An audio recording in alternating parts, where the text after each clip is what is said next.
계속 다이어트 시도와 요요를 반복하고 폭식을 반복하고 또 다이어트를 반복하는 다이어트 중독으로도 이어질 수가 있습니다. 그래서 고도비만이 된 상태에서는 더 무기력해지죠. 몸을 움직이기엔 더 많은 에너지를 내야 되니까 우리는 몸을 안 움직이는 쪽으로 변해요. 살이 찌게 되면은 몸에서 에너지를 아껴라 이렇게 돼요. 왜냐면 이 큰 몸뚱아리를 유지하려면 많은 에너지가 애초에 필요하니까 너는 에너지를 좀 아껴서 사용해야 돼. 그래서 굳이 이제 움직일 만한 호르몬을 몸에서 많이 분비하지 않겠죠. 그것도 굉장히 중요한 얘기인데 일단 그렇습니다. 그런 상태에서는 움직이지 않으니까 대사가 안 좋아지죠. 비만 대사는 당연히 안 좋아지는 거죠. 움직임이 줄어드니까. 내려갑니다. 대사랑 활약은 혈액의 혈당을 빨리빨리 써야 되는데 혈당이 오래 유지됩니다. 혈당이 오래 유지되면 인슐린이 계속 분비되겠죠. 과하게 분비되고 오랫동안 분비됩니다. 자주. 그럼 췌장도 지치고 이 인슐린 자체의 그 민감성, 인슐린 민감성이라고 그러죠. 이 인슐린 한계가 혈당 한계를 이렇게 잡아서 세포 속으로 밀어 넣어줘야 되거든요. 근데 그거를 못하게 됩니다. 이거를 좀 이해 못하시는 분들이 있는데 제가 한번 설명드려 볼게요. 이제 여러분 찍찍이 아시죠? 찍찍이 이렇게 붙였다 떼는 거 벨크로라 그럽니다. 벨크로 한쪽 단면이 이렇게 고리로 생겼죠. 이렇게 고리로 생겼고 이거를 이제 인슐린이라 합시다. 이게 인슐린이고 이제 한쪽은 무슨 솜처럼 생겼잖아요. 부드럽게. 이걸 혈당. 이 혈당도 문제긴 하지만 이 인슐린 민감성이 문제예요. 이건 이제 보통 정상 인슐린이고 정상 인슐린이고 이제 민감성의 비정상의 인슐린 여기에 단면을 그려드릴게요. 비정상은 이 끝에 고리가 없어져 버렸어. 혈당은 변성 이런 거 없이 그냥 그대로예요. 어떤 혈당이 들어오든 인슐린이 정상적이잖아요. 그럼 이 혈당을 에너지로 다 쓸 수 있게 됩니다. 그래서 이게 문제가 됩니다. 이렇게 이제 고리가 일자가 돼버리면은 이 혈당을 만났을 때 이게 착 달라붙지 않겠죠. 얘가 이제 이렇게 착 달라붙어야 이 인슐린들이 이제 세포로 간과 근육으로 에너지를 이동시켜 준단 말이에요. 근데 이렇게 이제 이 고리들이 잘려버린 거죠. 이게 이제 비정상 인슐린 민감성이라고 합니다. 이걸 보고. 그래서 인슐린이 혈당을 이렇게 잡아가지 못하게 되면은 어떻게 되죠? 혈당 안에 혈당이 오래 유지되면은 굉장히 혈관에 위험합니다. 그렇기 때문에 혈당을 빠르게 지방세포로 보내버려요. 오래 유지된 혈당은 독성으로 인식된다는 거예요. 몸에. 혈당은 우리 몸에 너무 필요한데 당은 우리 몸의 제1 에너지입니다. 제일 중요한데 그게 일정 시간 너무 오랫동안 혈관에 유지가 되면은 몸이 위험해지기 때문에 비상사태에 대한 대처 방안으로 지방세포에 저장을 해버리는 거예요. 지방세포로 그 변환을 해서. 이해되시죠? 그래서 그 지방세포들이 하는 역할이 많아요. 그런 혈당들을 빨리 이제 보내버리는 역할을 하고 그리고 우리 몸에 들어온 수많은 독소들을 보관하는 저장 창고 역할도 합니다. 그래서 우리 몸에 들어온 처리되지 않은 혈당 그리고 처리되지 않은 독성들을 중화시키는 용도로 지방이라고 보면 되고 몸이 너무 체지방이 통통하신 분들은 바로 이 독성과 비례하겠죠. 우리 얼마나 많은 독성식품들을 몸에 넣느냐 이것과 관련이 있겠죠. 그래서 이런 악순환 가운데 이렇게 우리가 튀어나온 살만을 제거하려고 하잖아요. 원인을 안 찾고. 그럼 아까 얘기한 그런 이제 조급한 다이어트만 찾게 되는 것입니다. 그래서 단순 튀어나온 살만 자기처럼 빠르게 제거하라고 얘기하는 다이어트가 세상에 판을 치는 거예요. 우리는 그거에 너무 많이 속았습니다. 근데 또 그렇게 해야 팔려요. 이 제품을 사용하면 살을 뺄 수 있다. 이렇게 해야 팔립니다. 정직한 얘기를 하면 잘 팔리진 않겠죠. 그래서 이런 이제 우울하고 무기력하고 내 몸을 바꿀 힘도 없고 움직일 힘도 없는데 그런 제품을 본다면 큰 설득하지 않아도 팔리겠죠? 그래서 지금 전 세계적으로 이렇게 무기력증과 비만, 과체중이 이렇게 극심하게 되는 이유는 다이어트 약이랑 그런 보조제들이 이렇게 늦게 개발되었기 때문이 아닙니다. 근데 마치 그런 거대 기업들이 얘기하는 거는 이 약이 왜 이제 개발돼가지고 여러분들을 구원해 줄 수 있었을까 이렇게 얘기를 합니다. 미국에서는 30년 전부터 그런 다이어트 약이 계속 개발됐고 다이어트 보조제들이 계속 개발됐는데 비만율은 계속 높아지고 있어요. 비만으로 인한 사망률은 계속 높아지고 있고 그러니까 이건 인과관계가 없고 저는 오히려 저는 오히려 다이어트 실패와 요요를 더 극대화시킨다고 저는 생각합니다. 오히려 악화시키는 것이죠. 여러분들은 이렇게 우리가 인체 실험실이 되면 안 됩니다. 무슨 어떤 유행하는 약이 딱 왔다 그러면 막 휩쓸리고 어떤 보조제가 나왔다 그러면 막 휩쓸리고 무조건 다 먹어보고 어떤 보조제 정말 계속 나오죠. 그게 진짜 사이클이에요. 유행하는 사이클, 어떤 추출물, 어디서 나온 뭐 어떤 생화학 무슨 효소 막 이러면서 어떤 사회적 기준을 만들어 버리고 그 아래 거대 기업이 있다는 것을 여러분들은 잊으시면 안 됩니다. 이게 다이어트뿐만 아니라 전 세계 모든 문화에 깔려 있는 거예요. 어떠한 있지도 않은 기준을 만들어냅니다. 그 중 하나가 또 다음에 말씀드리겠습니다. 다이아몬드. 이게 기가 막힌 마케팅에 성공해서 아직까지 유지가 되고 있죠. 다음번에 설명드리도록 하겠습니다. 어떤 기준을 만들어놨기 때문이에요. 나는 다이아몬드를 받아야 행복한 여자다. 이 기준을 미국 헐리우드에서 만들기 성공했다니까요.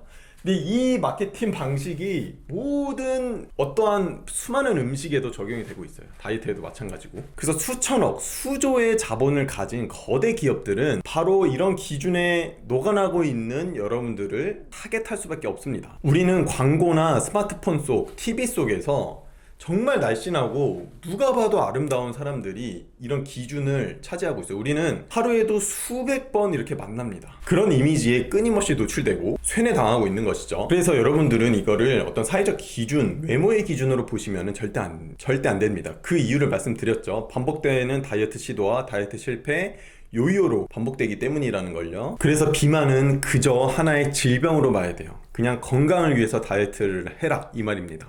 왜냐하면 그렇게 해야 성공하기 때문이에요. 그렇게 해야 우리가 지속성 있게 갈 수 있기 때문이에요. 단순 외모만 놓고 어떠한 변질된 기준에 의해서 우리가 다이어트를 하면 바로 또 다이어트 실패와 폭식증이 온다는 거예요. 아까 원리 다 설명드렸죠. 그래서 과체중이나 비만이 외모를 떨어뜨리는 것도 사실이에요. 사실이지만 우리가 초점을 되도록 건강이나 그리고 삶의 이런 삶의 활력을 목표로 두자는 거죠. 그래서 비만은 외모를 조금 떨어뜨리는 것도 맞지만 수많은 사망에 이르게 할 수 있는 합병증의 원인이 된다는 사실부터 우리가 인지를 해야 됩니다. 그래서 단순 비만은요, 우리 보통 사람들에 비해서 사망에 이를 수 있는 합병증에 걸릴 확률이 약 5배나 높습니다. 비만이라면요, 여러 가지 질병, 합병증이 여러분 안에 잠자고 있다고 생각해야 돼요. 거기에 대한 생존 본능으로 여러분들이 살이 찐 거예요. 많은 독성을 중화하기 위해서, 최대한 그 질병을 늦게 발병되게 하기 위해서. 그러니까 뭐예요? 우리 인체에 기회를 준 거죠. 그렇게 늦추려고 계속 살을 찌우는 거예요. 살이 그냥 외모만 떨어뜨리는 게 절대 아닙니다. 그래서 어느 한계 사항에 이르면요, 당뇨에 걸리고요, 그리고 우리가 알만한 모든 합병증에 바로바로 노출이 되는 겁니다. 우리가 젊으면 그 기간의 유예 기간을 굉장히 길게 줘요, 우리 인체라는 게. 근데 그렇게 길게 주면 뭐합니까? 그 긴 기간 동안 우리의 삶은요, 우리가 그 살찌는 동안에 체력도 떨어지고 외모에도 자신감이 없고 어떠한 기준에 의해서 그냥 자신감이 없는 게 아니라 실제로 움직이기 싫게 되고 조금 몸이 움츠려드는 게 있죠, 살이 찌게 되면. 그래서 젊으니까 비만이어도 합병증이 걸릴 때까지 시간을 많이 준다는데 저 사람이 그랬어. 그것보다는 그 긴 시간 동안에 우리의 시간은 우리가 보내게 된 앞으로의 시간은 과연 우리가 아닐까요? 정말 스스로를 소중하게 생각하고 자존감이 있다면 지금의 시간뿐만 아니라 앞으로 내가 살아갈 시간마저도 그게 내 자신이라고 인식을 해야 됩니다. 앞으로 내가 보내게 될 나의 시간이 있잖아요. 그것도 내 자신으로 인식을 해야 됩니다. 그거의 주인은 나예요. 근데 많은 사람들이 앞으로 우리가 살아갈 시간을 하나의 내 것으로 보지 않아요. 내 주인의식이 없단 말이에요. 그래서 우리가 현재를 잘 살아가지 못하는 이유기도 합니다. 앞으로 내가 살아갈 그리고 공간, 그리고 육체, 그리고 정신, 이거 모두 내 자신으로 봐요. 많은 사람들이 간과하고 있는 거. 내가 앞으로 살아갈 시간, 공간, 육체, 정신까지 모두 내 것으로 받아들인다면 완전 나로 받아들이고 존중하고 미리 준비해야 된다는 것입니다. 그래서 어떠한 육체 피로로 이 시간을 사는 것과 어떠한 굉장히 가벼운 몸으로 굉장히 좋은 컨디션으로 이 시간을 사는 것, 그거는 아예 다른 내가 됩니다. 그리고 엄청 지저분한 공간, 정리 안 되어 있는 공간, 그게 내 자신이라고 생각해야 돼. 거기서 보내는 그 공간도 바로 나 자신인데 그 퀄리티를 한번 생각을 해보시라는 거예요. 그리고 제일 중요한 또 육체. 지금 이렇게 살이 쪄 있고 뭔가 이 육체로 살아가는 것에 대한 값어치는 얼마인가, 그것을 한번 생각해 볼 필요가 있고, 그리고 또 제일 중요한 정신.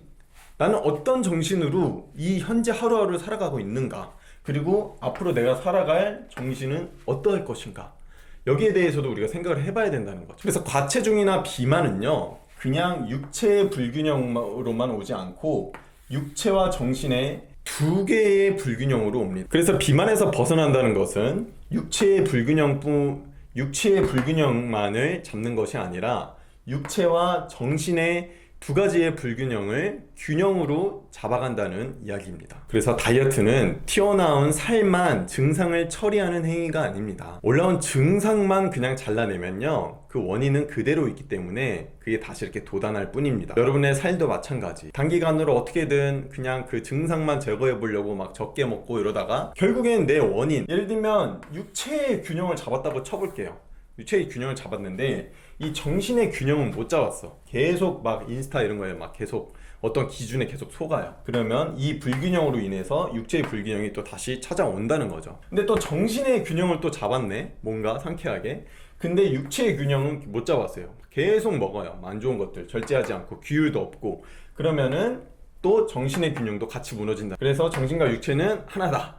이게 여기에서는 결론입니다. 그래서 우선 이 한 가지 원칙만 세우세요. 다이어트 약과 보조제로 다이어트를 하지 않겠다. 그리고 그것에 의지하지 않겠다라고 여러분 그냥 선언을 해버리세요. 일단은 여러분들이 정말 장기적으로 다이어트에 성공하고 유지를 하고 싶으시다면은 일단은 그것과 이별을 해라. 그 원칙을 한번 세워보세요. 보조수단이 될 수는 있지만 앞으로 살아갈 나의 시간과 공간, 육체, 정신의 균형을 잡아주진 않습니다. 그래서 보조수단으로는 절대 다이어트에 성공을 할 수 없고, 성공한 다이어트라도 그걸 유지해 나갈 수가 없습니다. 다이어트 약과 보조제를 보조수단이 아니라 절대적인 수단으로 생각을 해서 계속 다이어트 시도와 요요를 반복하고 폭식을 반복하고 또 다이어트를 반복하는 다이어트 중독으로도 이어질 수가 있습니다. 다이어트 중독에서 벗어나서 내 삶을 돌아보고 어떠한 사회적 기준이 아니라 나의 편안함, 그리고 내 앞으로의 시간, 내 앞으로의 공간, 나의 육체, 앞으로의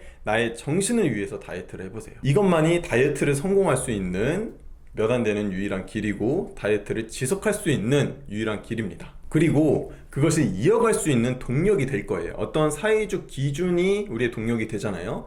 그거는 정말 얼마 못 갑니다. 그것이 기준이 되는 순간 병이 된다는 것을 기억하세요. 여러분들 마음에도 병나고 몸에도 병나게 됩니다. 순리를 거스르지 마세요. 적은 노력으로 빠른 성취를 원하는 것도 정신적인 균형이 무너진 상태입니다. 다이어트를 하면서 굉장히 많이 나타나는 부분인데요, 적은 노력으로 빠른 성취를 바라는 것, 이것은 정신적인 인지 부조화입니다. 하루아침에 마법처럼 체중이 쑥쑥 바라길 원하게 되고요, 이 조급한 마음을 내려놓고 오늘 하루 일상을 건강하게 실천했다는 만족감으로, 그런 행복한 감정으로 그런 조급함을 치환시키세요. 그렇게 되면 지속 가능하고 몸이 할 수 있는 한 지속 가능한 형태로 가장 빠르게 체중 감소를 우리 몸에서 알아서 시킬 것입니다. 그래서 보조제, 다이어트, 그리고 패스트푸드, 간편식 이런 것들을 한번 끊어내 보시고요. 그것들을 만드는 사람들은 여러분의 다이어트 지속성에는 정말 크게 관심이 없는 것 같다는 생각이 듭니다. 여러분들의 건강과 여러분들의 체중, 정신은 여러분 스스로가 책임을 지고 가꾸어 가야 할 의무가 있습니다. 그것을 잊지 말고 마법같이 보이는, 신기루같이 보이는 다이어트를 조심하시길 바랍니다. 다이어트 제품과 다이어트 약은 이별하세요. 꼭 정신과 육체의 균형을 맞춰서 건강한 삶을 지속할 수 있도록 오늘도 점 하나를 가슴속에 새겼다고 생각하세요. 오늘도 영상 시청해 주셔서 감사합니다. 영상이 좋으셨다면 좋아요와 구독 꼭 잊지 마시고요. 저도 더 좋은 영상으로 보답해 드리도록 하겠습니다. 오늘도 감사합니다. 오늘도 좋은 하루 되세요.